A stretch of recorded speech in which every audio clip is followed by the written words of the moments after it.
What's up, everybody? This is Alex Christoforou with the Duran, and I have with me Alexander Mercouris, editor-in-chief of the Duran. And today we're going to be talking about Orban's visit to Moscow.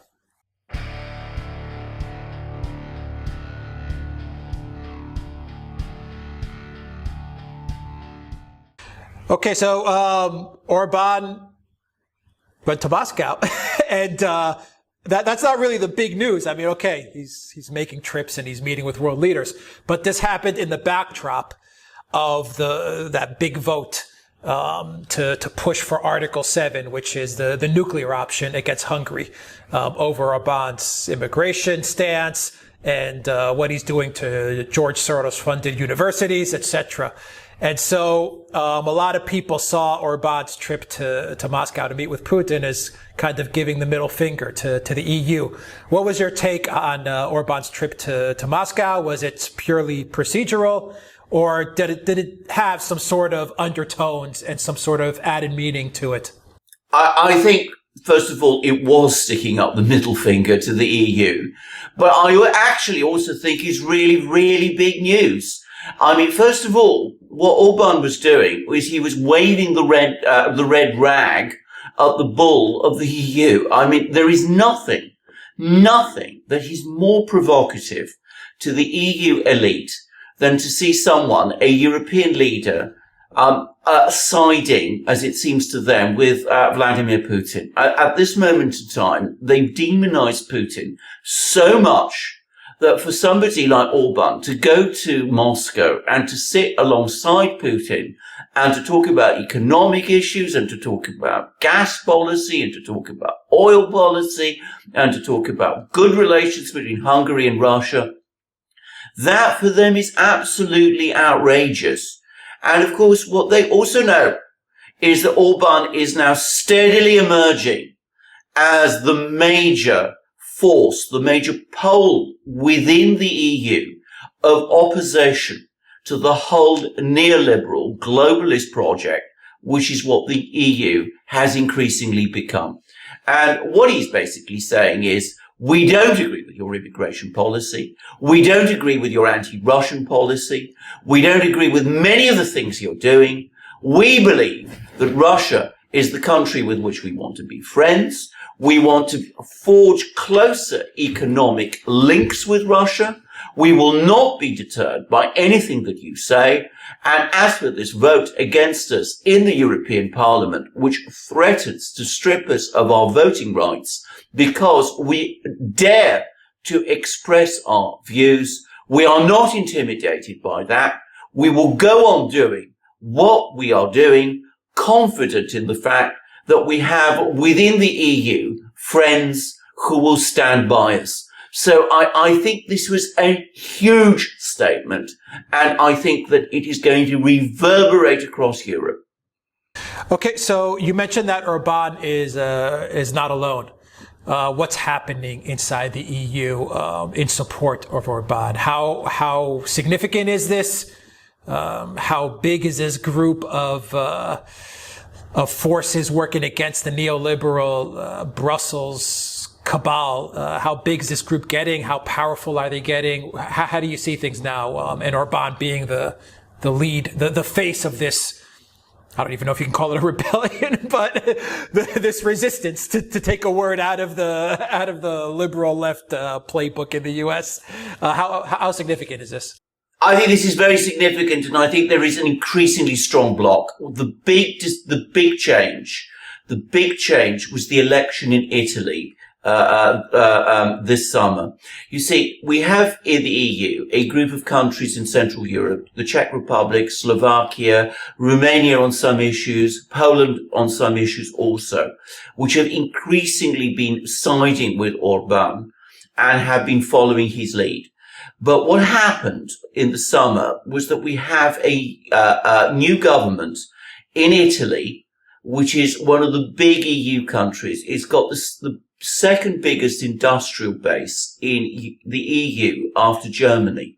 Italy is a big country with a big economy and lots of influence, and they are now siding with Orban, and they're accepting his leadership. So that has given the group of countries around which Orban's group, if you like, has been coalescing. That Italy joining it has given it the critical mass which it needs to challenge head-on the EU leadership. And that is what we're now seeing. And as I say, it is driving the EU leadership mad.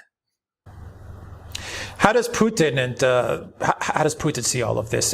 Do you think he saw Orban coming as a way to also stick his middle finger to the EU in a trolling kind of manner? We've mentioned before that Putin is very good at trolling the West, and he does it very effectively. So do you think that he took some extra pleasure in seeing Orban come to Moscow and all of the chaos and all this stuff that happened in the EU Parliament, with Article 7?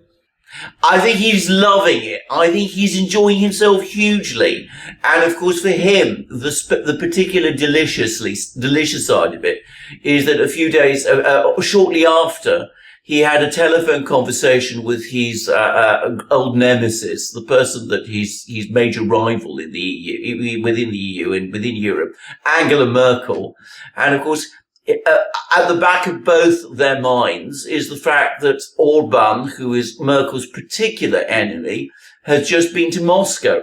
And let's not forget that Orban has very close political links with some German politicians in Merkel's coalition. So, I mean, this is something that Putin would have greatly enjoyed. But Putin is also an extremely calculating political leader. He thinks things through extremely carefully. His intention is not just to provoke the EU leadership. It is also to build bridges to strong countries, or to this group of strong countries that is now emerging within the EU, which wants ultimately to see better relations with Russia, because, of course, it is in Russia's national interests that it has good relations with important countries on its western border. So that, I think, is partly what Putin is trying to do. And he also advanced one particular project, which the Russians have, of course, wanted for a long time, which is that Orban wants to extend the pipelines that the Russians are building to Turkey, to Hungary as well, from Turkey. That will provide the Russians with another route to bypass Ukraine for their energy products. It would increase their hold over the energy position in Europe. And whilst the Russians have never shown any interest in using their energy exports to Europe as a political weapon, we all know that where economics and trade go, politics follow. And the more interconnected the EU becomes with Russia, the more difficult it becomes for a particular situation to arise of conflict between the EU and Russia. So Putin is playing a very sophisticated game here, as he always does. Finally, Alexander, what do you think, historically speaking, and bringing it up to today, that we're seeing Eastern European countries taking the lead in defecting from neoliberal European rule? What do you make of that from a historical context and leading up to today?